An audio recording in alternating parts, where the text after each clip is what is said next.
Good afternoon. This is All India Radio. I'm Anuja Kumar and with me is Reshma Tiwari with the Midday News.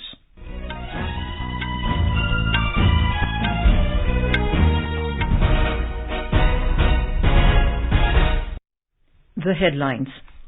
India-Nepal ties have stood the test of time, says Prime Minister Narendra Modi, to visit Lumbini in Nepal tomorrow on the occasion of Vaishakh Buddh Purnima. Senior BJP leader Dr. Manik Saha takes oath as 12th Chief Minister of Tripura today. Union Agriculture Minister Narendra Singh Tomar says, despite pandemic, country's agriculture sector registers growth rate of 3.9%.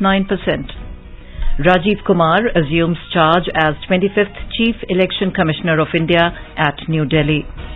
President Ram Nath Kovind urges Koli Samaj to contribute in nation building, addresses Golden Jubilee celebrations of Akhil Bhartiya Koli Samaj through video message. Vice President M. Venkaiah Naidu leaves for UAE to offer condolences on the demise of ruler Sheikh Khalifa bin Zayed Al-Nahyan. In Rajasthan, 14 people killed and 11 injured in 3 separate road accidents today. Entire northern India reels under scorching heat wave. National capital sizzles at 47 degrees Celsius. Prime Minister of Sri Lanka, Ranil Wickremesinghe, inducts 4 ministers into his cabinet, including G.L. Perez as the foreign minister. And in Thomas Cup badminton, the final clash between India and Indonesia is evenly poised. In IPL cricket, Chennai Super Kings to take on Gujarat Titans at Wankhede Stadium this evening, and while Lucknow Super Giants to play against Rajasthan Royals at Brabourne Stadium in Mumbai.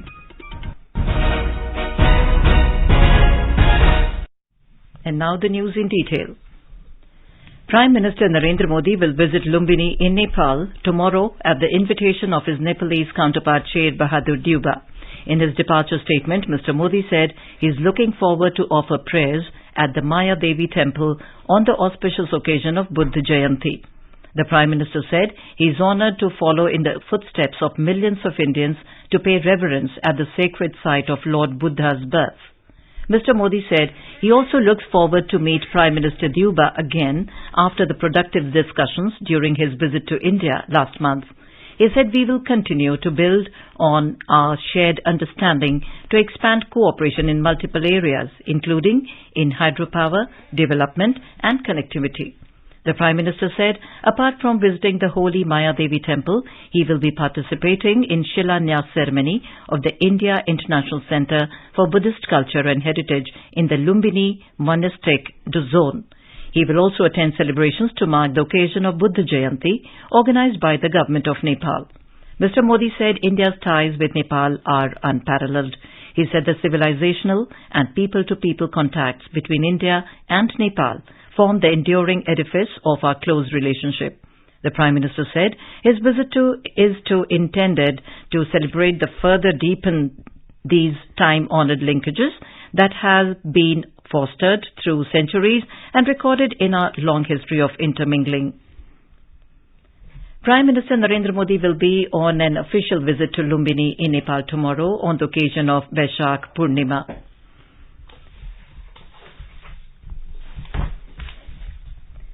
New Tripura CM Dr. Manik Saha take oath today as Dr. Manik Saha as the 12th Chief Minister of the state today. Governor Satyadev Narayan Arya administered the oath of office to the newly selected CM, which was held at Raj Bhavan in Agartala. Outgoing CM Biplab Kumar Dev, MOS Pratima Bhaumik, Union Minister Bhupendra Yadav, North East State BJP General Secretary Organization Ajay Jamwal and other central leaders, state BJP ministers, MLAs and government's high officials were also present at the swearing-in ceremony. मैं ईश्वर की शपथ लेता हूँ আমি শ্রী মানিক সাহা ভগবানের নামে দৃঢ় বিশ্বাসের সহিত শপথ করিতেছি যে ত্রিপুরা রাজ্যের মুখ্যমন্ত্রী হিসাবে আমার নিকট যে বিষয় বিবেচনার জন্য উপস্থাপিত করা হইবে অথবা আমার জ্ঞাতসারে আসিবে তাহা মুখ্যমন্ত্রীর কার্য নির্বাহের জন্য ব্যতীত প্রত্যক্ষ বা পরোক্ষভাবে কোনো ব্যক্তিবিশেষ বা ব্যক্তিবর্গের নিকট বলিব না বা প্রকাশ করিব না। Prime Minister Narendra Modi has congratulated Dr. Manik Saha on taking oath as the Chief Minister of Tripura. In a tweet, Mr. Modi conveyed best wishes to him for a fruitful tenure. The Prime Minister said he is confident that Dr. Saha will add vigour to the development journey of Tripura, which began in 2018.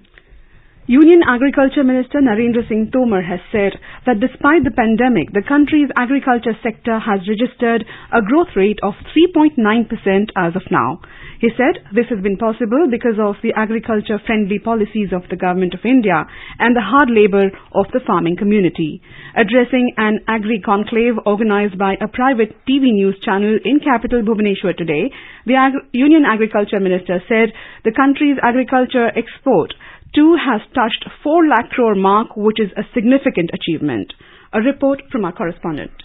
Highlighting the fact that almost half of the country's population depends on agriculture, Mr. Tomar underlined the need of employment generation in the agriculture and allied sector itself so as to absorb the additional manpower. He said under the visionary leadership of Prime Minister Narendra Modi, the government has been working towards increasing not only production but also productivity of the agriculture and allied sector through increased investment, infrastructure creation and technology intervention. The minister said the government has initiated a number of steps that aim at augmenting the quality of agri-products while ensuring remunerative prices for the farmers, market linkages and export potential of the country's agri-products. Girish Chandradas, AIR Bhubaneswar. President Ramnath Kovind yesterday addressed the Golden Jubilee celebrations of Akhil Bharatiya Koli Samaj through a pre-recorded video message. Recalling his association with Akhil Bharatiya Koli Samaj since its inception, Mr. Kovind said the Golden Jubilee celebration of this society is personally very satisfying and pleasant achievement for him. He said it takes a lot of hard work and dedication to build and grow any organization. He said it is a matter of pride for all that Akhil Bharatiya Koli Samaj is celebrating its Golden Jubilee.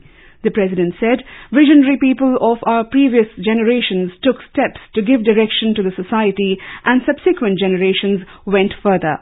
He expressed confidence that younger generations would take the identity and dignity of Koli Samaj to even higher level and members of the society would continue to present examples of modernity, sensitivity, service to humanity and patriotism. Mr. Kovind urged every member of the Koli Samaj to take a pledge that they would not only increase the prestige of the society but also continue to contribute in the nation building. Vice President M. Venkaiah Naidu left for UAE to offer condolences on behalf of the Government of India on the sad demise of Sheikh Khalifa bin Zayed Al-Nahyan. The former president of the UAE and ruler of Abu Dhabi passed away on Friday. President Ramnath Kovind and Prime Minister Narendra Modi expressed condolences at the demise of Sheikh Khalifa bin Zayed Al-Nahyan. External Affairs Minister Dr. S. Jaishankar visited the UAE embassy in New Delhi yesterday to offer India's condolences. India also observed a day of national mourning yesterday. Under the leadership of Sheikh Khalifa bin Zayed Al-Nahyan, India-UAE ties prospered greatly to the mutual benefit of the people of the two countries. He took exceptional care of the large Indian community in UAE, who held him in high esteem. Ministry of External Affairs said the two countries will continue to take forward their historic and comprehensive strategic relationship in new and diverse areas.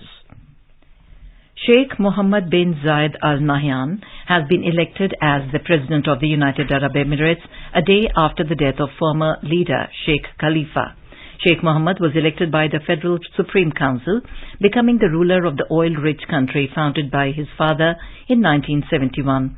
Sheikh Mohammed, often known as MBZ, met members of the Federal Supreme Council, made up of rulers of the UAE's 7 Emirates. His accession, which was widely expected, formalizes his position as the leader of the UAE. Prime Minister Narendra Modi has wished Sheikh Mohammed on being elected as the new president. In Uttar Pradesh, videographic survey of at the Gyanvapi Mosque premises in Varanasi continued today as well amid high security. A survey team led by court-appointed commissioners and accompanied by lawyers of both sides, police officers and the district magistrate carried out the operations at the mosque complex. The survey is being conducted as per the order, and the police had made elaborate arrangements to ensure that the people visiting the mosque and Kashi Vishwanath temple do not face any inconvenience. DCP Varanasi R.S. Gautam said the routes were kept open so that the visitors do not face any problem, and police personnel were being deployed accordingly. The Varanasi court has instructed the survey team to complete the survey by the 17th of May and present a detailed report before it.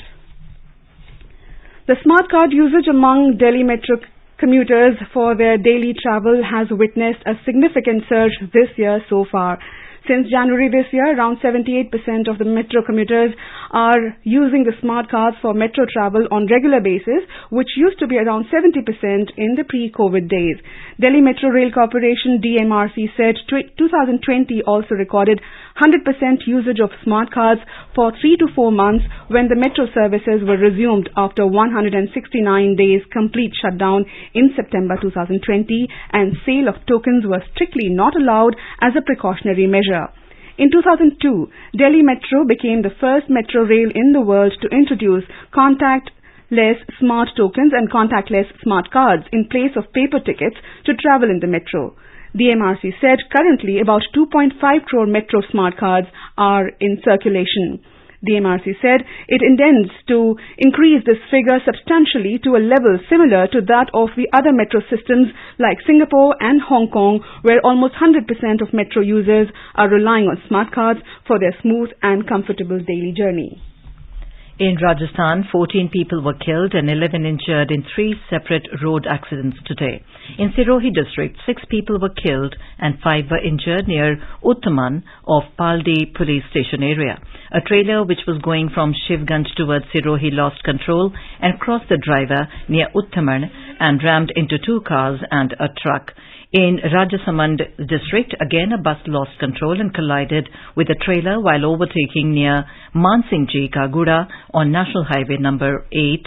4 people were killed on the spot and 6 were injured. In Alwar, 4 people were killed in a head-on collision between a truck and an auto. The accident happened on Alwar-Sikandra Mega Highway. The deceased were residents of Rajgarh. Today is the third and last day of the Nav Sankalp Shivir of the Congress, which is underway in Udaipur, Rajasthan. This Chintan Shivir is set to end this evening. The Congress Working Committee is expected to approve its Nav Sankalp declaration, laying down several organizational reforms and the party's stand on several key issues. The final round of deliberations commenced today, with various panels submitting their reports to the Congress President. The CWC meeting was attended by top Congress leaders, including Party Chief Sonia Gandhi, former President Rahul Gandhi, and senior leaders Mallikarjun Kharge, Ghulam Nabi Azad, P. Chidambaram, and Priyanka Gandhi Vadra. You are listening to the Midday News on All India Radio. A reminder of the headlines before we move on. India-Nepal ties have stood the test of time, says Prime Minister Narendra Modi. PM to visit Lumbini, Nepal tomorrow on the occasion of Vaishakh Buddha Purnima. Senior BJP leader Dr. Manik Saha takes oath as 12th Chief Minister of Tripura today. Union Agriculture Minister Narendra Singh Tomar says despite pandemic, country's agriculture sector registers growth rate of 3.9%. Rajiv Kumar assumes charge as 25th Chief Election Commissioner of India at New Delhi. President Ramnath Kovind urges Koli Samaj to contribute in nation building, addresses Golden Jubilee celebrations of Akhil Bharatiya Koli Samaj through video message. Vice President M. Venkaiah Naidu leaves for UAE to offer condolences on the demise of ruler Sheikh Khalifa bin Zayed Al-Nahyan. In Rajasthan, 14 people killed and 11 injured in 3 separate road accidents today. Entire North India reels under scorching heat wave. National capital sizzles at 47 degrees Celsius. Prime Minister of Sri Lanka, Ranil Wickremesinghe, inducts 4 ministers into his cabinet, including G.L. Paris as the foreign minister. In Thomas Cup badminton, the final clash between India and Indonesia is evenly poised, and in IPL cricket, Chennai Super Kings to take on Gujarat Titans at Wankhede Stadium. this evening, while Lucknow Super Giants to play against Rajasthan Royals at Brabourne Stadium, Mumbai this evening. For quick news updates round the clock, follow us on our Twitter handle @AIR News Alerts. Competition की अगर आप कर रहे हैं तैयारी तो उनके लिए ऑल इंडिया रेडियो पर हम लाए हैं अभ्यास, एक ऐसा कार्यक्रम जिसमें आप पूछेंगे सवाल व्हाट्सएप नंबर 9289094044 पर या फिर ईमेल करेंगे abhyas.airnews@gmail.com पर और हमारे विशेषज्ञ देंगे इसका जवाब। इस बार का विषय है एंथ्रोपोलॉजी और सवाल भेजने की अंतिम तारीख है 18 मई। आपका अभ्यास हमारा प्रयास।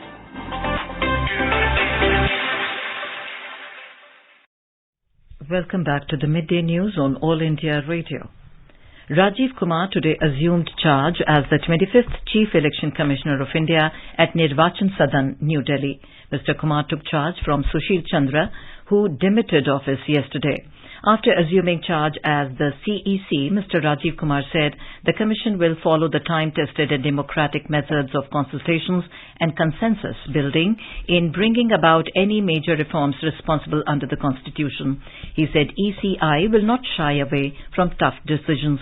Mr. Kumar also said that technology will further be made the major instrument for simplification of processes and practices for bringing about transparency and ease of voter services for better election management. The ruling DMK in Tamil Nadu has announced its candidates for the forthcoming biennial elections to the Rajya Sabha. One seat has been allocated to its alliance partner, the Congress. The party president and Tamil Nadu Chief Minister M.K. Stalin has said in a statement, R. Girirajan, K.R.N. Rajesh Kumar and S. Kalyan Sundaram would be the party's candidates for the House of the Elders. Mr. Rajesh Kumar is currently a member of the upper house who is being retained. The DMK and its alliance partners have a total of 159 MLAs in the 234-member assembly, including the Speaker. The ruling alliance is poised to win 4 seats, while the opposition led by the AIADMK is in a position to get 2 seats. The term of 6 members from the state expires on 29th of June, for which the election is slated to be held on the 10th of next month.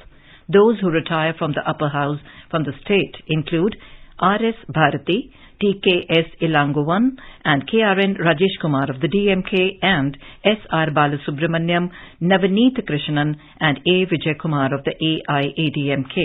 The AIADMK front and the Congress are expected to come out with the names of their candidates soon. Heat wave continues to sweep North India with maximum temperature crossing 45 degrees Celsius at many places yesterday. Delhi recorded a maximum temperature of 47 degrees Celsius, at least 7 notches above normal. The Met Department has issued orange alert for the national capital for today. But a thunderstorm or a dust storm is also likely in the national capital tomorrow. The Met Office has also issued a red alert for several districts of Rajasthan as Dholpur sizzled at 48.5 degrees Celsius. Jammu too recorded the season's hottest day. Meanwhile, heavy rains lashed large parts of northeast India yesterday.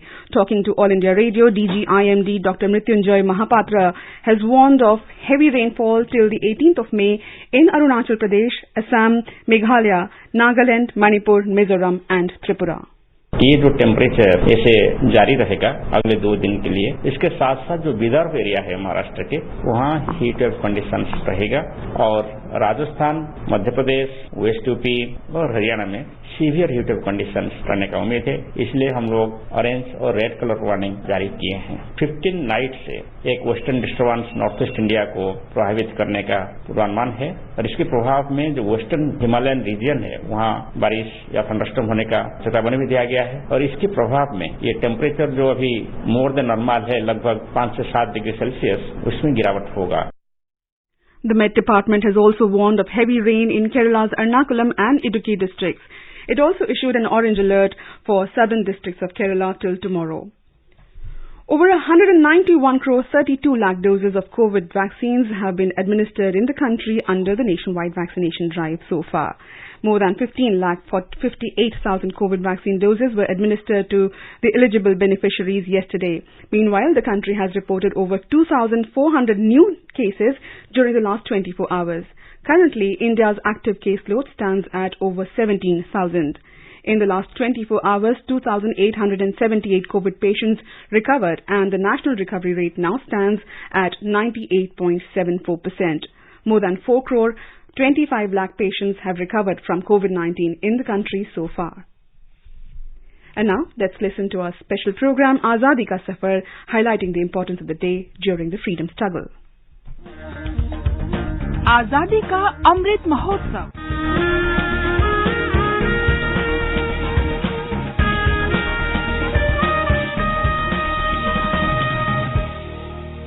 Azadi Ka Safar with AIR News, Birth of a Nation. India's glorious freedom struggle is one of the greatest struggles the modern world has ever witnessed.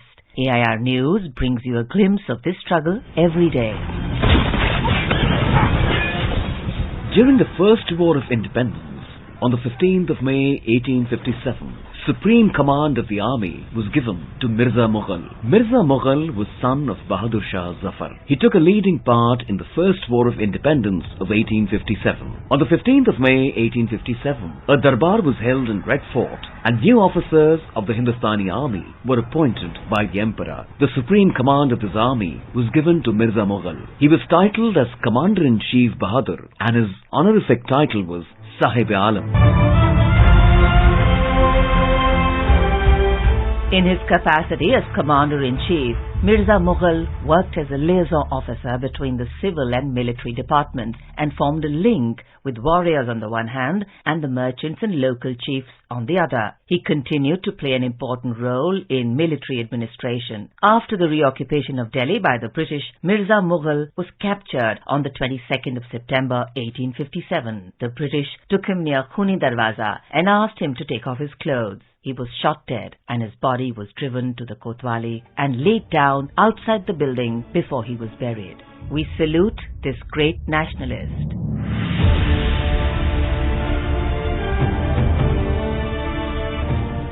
We also remember Martyr Harpal Singh. He was in the English East India Company Army but left it during the First War of Independence of 1857 and joined hands with rebel forces with a pledge to overthrow the oppressive foreign rule. He fought the British at several places and was finally caught during a confrontation. He was charged with mutiny against the British Empire and sentenced to 7 years jail. He was sent from Bombay to the Andaman Islands in April 1858, where he died due to physical torture in captivity on the 15th of May 1858.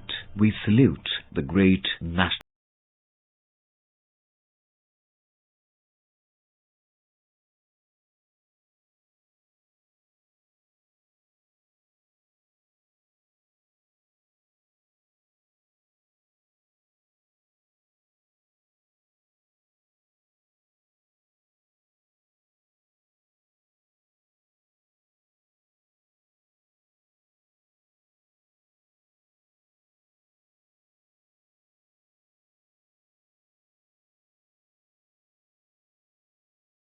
We also remember Martyr Sukhdev Thapar. He was born on the 15th of May 1907 in Ludhiana. Sukhdev Thapar had witnessed the brutal atrocities that the Imperial British Raj had inflicted on India, which led him to join the revolutionary freedom fighters. As a member of the Hindustan Socialist Republican Association, HSRA, Sukhdev Thapar organized revolutionary cells in Punjab and other areas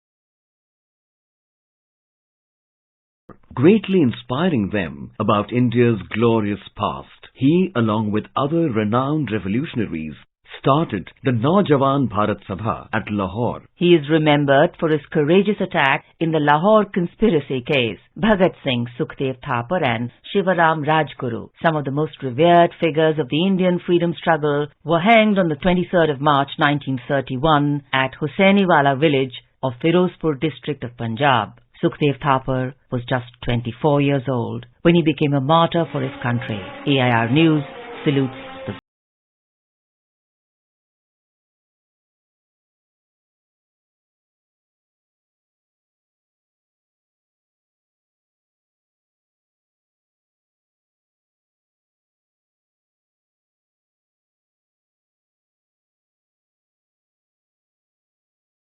That brings us to the end of this episode of Azadi Ka Safar with AIR News.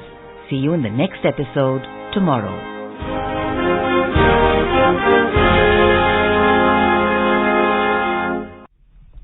Vice President M. Venkaiah Naidu today greeted people on International Day of Families. In a tweet, Mr. Naidu said, "Families are the essential building blocks of a healthy and value-based society." The Indian Embassy in Ukraine, which is temporarily operating out of Warsaw in Poland, would be resuming its operation in Kiev with effect from the 17th of this month. The embassy was temporarily relocated to Warsaw on the 13th of March this year. Newly appointed Prime Minister of Sri Lanka, Ranil Wickremesinghe, inducted 4 ministers into his cabinet yesterday, including G.L. Peris as the Foreign Minister.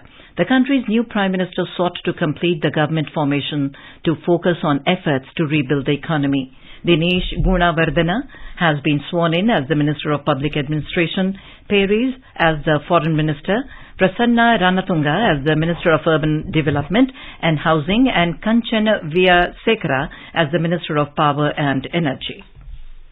In the final of the Thomas and Uber Cup badminton, India is now leading 2-0 as Indian pair of S. Rankireddy and Chirag Shetty defeated Indonesian pair of Mohammed Ehsan and Kevin Sanjay Sukamuljo 21-18, 21-23, 19-21 in a thrilling encounter in Bangkok. Earlier, Lakshya Sen gave a perfect start to the Indian team by winning first singles match. Sen defeated Olympic bronze medalist Anthony Sinisuka Ginting 8-21, 21-17, 21-16. Former Australian cricketer Andrew Simmons died in a car crash last night. Simmons was the sole passenger in the crash just outside of Townsville in his home state of Queensland. He died on the spot. Police said emergency services attempted to revive the 46-year-old Simmons, but he died of his injuries. Sports Minister Anurag Singh Thakur has expressed grief on the demise of former Australian cricketer Andrew Simmons. In a tweet, Mr. Thakur said, "It is an extremely tragic news. He's gone too soon." He said Andrew Simmons has had an illustrious career and enthralled fans across the world. Mr. Thakur said he will be missed. He expressed condolences to his family and friends. And in IPL cricket today, Chennai Super Kings will take on Gujarat Titans at Wankhede Stadium, Mumbai at 3:30 p.m, while Lucknow Super Giants will play against Rajasthan Royals at Brabourne Stadium, Mumbai at 7:30 p.m. And now let us take a look at the weather update for the day. There will be no respite for Delhiites from heat wave today. The Met Department has issued an orange alert for the national capital. Temperature will hover between 28 and 45 degrees Celsius. Mumbai and Kolkata are expected to have mainly clear sky. Chennai is likely to have thunderstorm with rain. Jammu will have mainly clear sky becoming partly cloudy towards afternoon or evening. Srinagar and Muzaffarabad will have partly cloudy sky becoming generally cloudy towards afternoon or evening. Leh and Gilgit will have mainly clear sky. Visakhapatnam, Bengaluru and Thiruvananthapuram will have generally cloudy sky with 1 or 2 spells of rain or thunder showers. Hyderabad may experience rain or thunder showers towards afternoon or evening, while Guwahati will have generally cloudy sky with heavy rain, while Imphal, Shillong, Aizawl, Kohima, Agartala, Gangtok and Itanagar will have generally cloudy sky. And now, before we end the bulletin, the headlines once again. India-Nepal ties have stood the test of time, says Prime Minister Narendra Modi, to visit Lumbini in Nepal tomorrow on the occasion of Vaishakh Buddha Purnima. Senior BJP leader Dr. Manik Saha takes oath as the 12th Chief Minister of Tripura today. Union Agriculture Minister Narendra Singh Tomar says Despite pandemic, country's agriculture sector registers growth rate of 3.9%. Rajiv Kumar assumes charge as the 25th Chief Election Commissioner of India at New Delhi. President Ramnath Kovind urges Koli Samaj to contribute in nation building, addresses Golden Jubilee celebrations of Akhil Bharatiya Koli Samaj through video message. Vice President M. Venkaiah Naidu leaves for UAE to offer condolences on the demise of ruler Sheikh Khalifa bin Zayed Al-Nahyan. In Rajasthan, 14 people killed and 11 injured in 3 separate road accidents today. Entire northern India reels under scorching heat wave. Prime Minister of Sri Lanka Ranil Wickremesinghe inducts 4 ministers into his cabinet. In Thomas Cup Badminton in Bangkok, the final clash between India and Indonesia, India is leading 2-0. And in IPL cricket, Chennai Super Kings to take on Gujarat Titans at Wankhede Stadium. And with that, we end the midday news.